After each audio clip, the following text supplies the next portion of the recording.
It's fascinating to note that research shows that over 80% of people are chronically dehydrated. This may sound a little strange. Chronically dehydrated? Yes. The same way that for so many people, they are chronically oxygen deficient. We don't have enough oxygen in our body because we do not know to breathe properly. And when we're speaking about hydration, it's important to realize that every cell in your body is 80 to 90, even more percent water, percent liquid. And when a person's dehydrated, it's not just taking sacred liquid away from the cells. However, what dehydration is in fact doing, it's affecting every single system within the human being.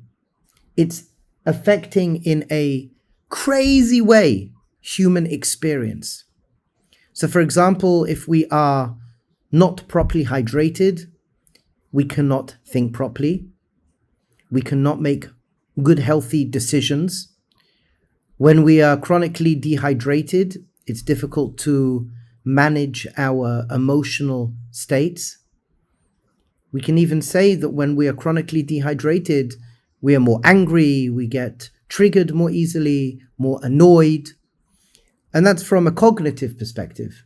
It's from a mindful, mental perspective.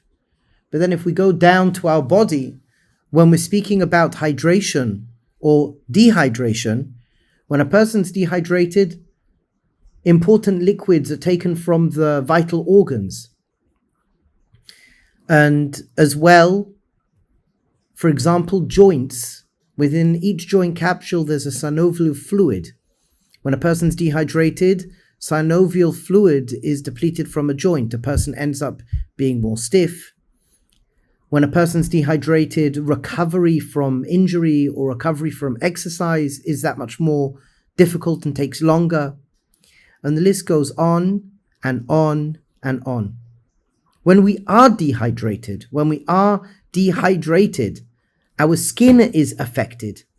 When we're dehydrated, our sleep is affected. Our digestion is affected. Even our eyesight. Eventually, chronic dehydration can lead, God forbid, to death.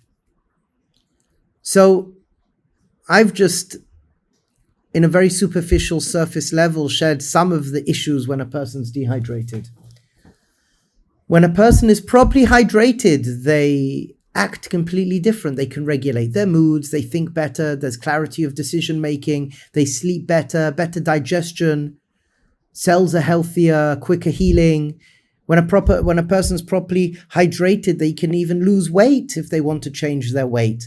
They can, moods are better, as we said. Skin is better.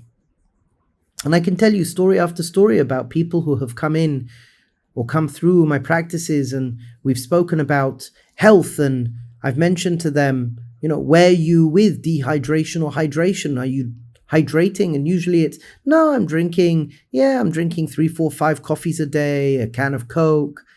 And they are not, they're surprised why their back's hurting.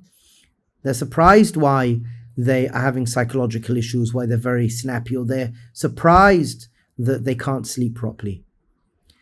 So one of the first things I do, which I look at more normal breathing. We spoke about breathing, but breathing is a little strange for people. When I speak to people, what I would like is say, why don't you start breathing? So that's a little strange for people, but hydration is easier. So I'll tell people, don't change anything you're doing, but drink 9 cups of water a day, 8 cups of water a day. Every waking hour, drink a cup of water. Notice what happens. Drink 2 liters of water a day. Notice what happens.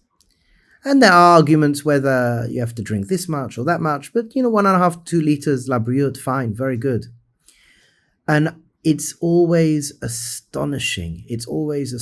People come back to me and they say, I feel so much better. I have so much energy.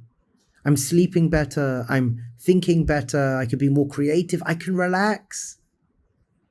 And again, the list goes onless of all the positive intentions of hydration. I once had a guy who was suffering from mental health issues, mood swings, as well as actually a lot of skin irritations. And I said to them, for a week, stop with the coffees, have 1 coffee a day, that's it, instead of like 7 coffees a day, and no more Coca-Cola. Literally within a week, they revolutionized their life, without exaggeration. Hydration is so important. And remember, in the name of the Heilige Zayda, the Ropshitz, that a change anywhere is a change everywhere. So when a person is breathing better, there is a likelihood they may want to be healthy in other areas. So when a person is properly hydrated, it can encourage you to do more breathing or of the other elements we're going to be speaking about. But for this week, or for the next few days until we send out our next message, take a bottle of water. Straight away, take a bottle of water if you do not have one already. And if you're not properly hydrating already, take a bottle of water. And for the next couple of days, until the next message goes out, hydrate. Yes, you may have to run to the bathroom a little bit more, but hydrate. Either a liter bottle of water, 1.5 liters, or 2 liter bottles of water. Notice what goes on. Notice what goes on in your life. I believe that it can be very, very, very beneficial. Sleeping better, eating less, regulating your emotions. Your skin is healthy, you exuberant, you shine a light, not of sweat, but of just health. Skin clears up, hair is healthier. Every element of your existence is healthier through and by properly hydrating. So Be'ezras Hashem Chevra, may we, for the next few days, hydrate properly and think about or experience the positive benefits of it. And may we experience bracha, mazel, and hatzlacha, simchas hachaim, yeshuv das, harchavas hadas, menuchas hanefesh, mamash, all good things for everybody.